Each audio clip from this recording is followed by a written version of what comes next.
Hi there, my name is Debbie Noe, and tonight I am responding to prompt for EDAD 768B, C spell 6A. So the first question was, what processes do you use to promote collaborative inquiry and problem solving with my stakeholders? So currently I hold a couple monthly, one monthly meeting, our parent coffee, and then we hold school site council meetings as well. So for our parent coffee each month, we try to bring in a new topic surrounding education and specifically the education at our school.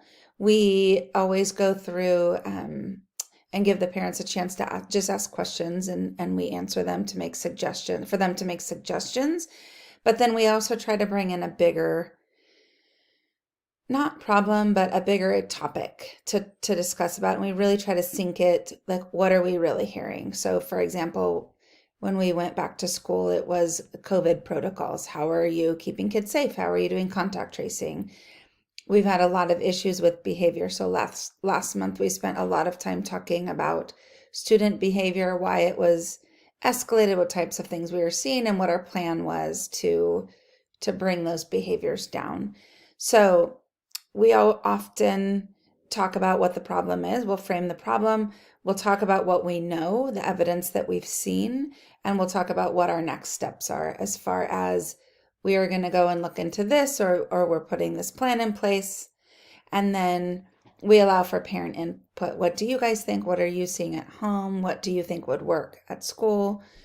And then we go about our month, and when we come back, we always have a section of old business where we are talking about, here's what we talked about last month, and here's the new information that we have. This is what we found or we didn't find, and our thoughts around all of this evidence put together, and then again, what our next steps are. And we ask for parent input on that. So we present our findings, we let our parents ask questions. As far as school site council, it's a little bit different. It's a different group of parents. It's typically the same parents every month. And that's much more focused around academics and where site funds are going, how we're using that money for intervention, and what we're doing with that. It's also another forum to engage stakeholders and talk about a little bit different topic. It's typically a little more technical than our parent coffees. At parent coffee, parents usually just want to know, what is their child safe, and what are the new happenings at school, and how can they help? So the next question was, what steps have you taken or will you take to develop greater public understanding of the education policies and practices? And to be honest, I feel like this is an area I really struggle with. I feel like I am so involved in the day-to-day runnings of the school that it's hard to think bigger picture like this. So I have been and will continue to really rely on our director of community outreach, Kirsten Carr. She is always happy to come and give a talk to the parents. She's very involved in the political aspect of charter schools, knows a lot about the laws, and is always happy to step in and help and bring up different bigger topics that we really want our parents to know about so that they can be fierce advocates for our school and for their children's education. So I reached out to her a little bit in the past, but I'm realizing it's most likely not enough. And that is something that I will continue to do until I feel comfortable that I know the things that I really want parents to hear about and talk about, and can have those discussions on my own.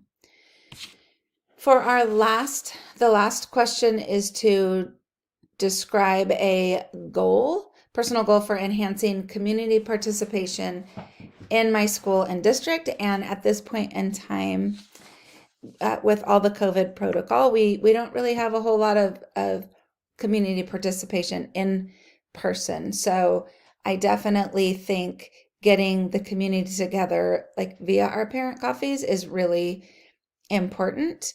And parents really like it because it's at night. They can Zoom from home. They don't have to come to school. Typically in the past, they've been during the day. So they like the parent coffee at night, so do I. So really drumming up business and making it something parents are excited about for now, so that at least they are involved and have a place to check in with the school. As far as when we are able to go back in person, we had started a program called Watch Dogs, and dogs stood for Dads of Great Students.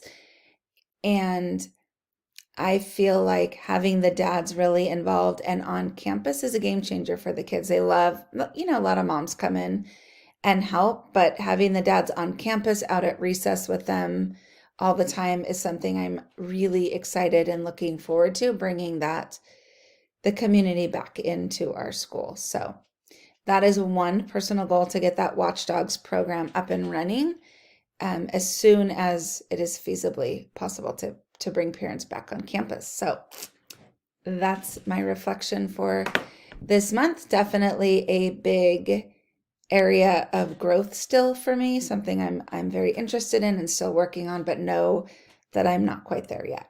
Thank you.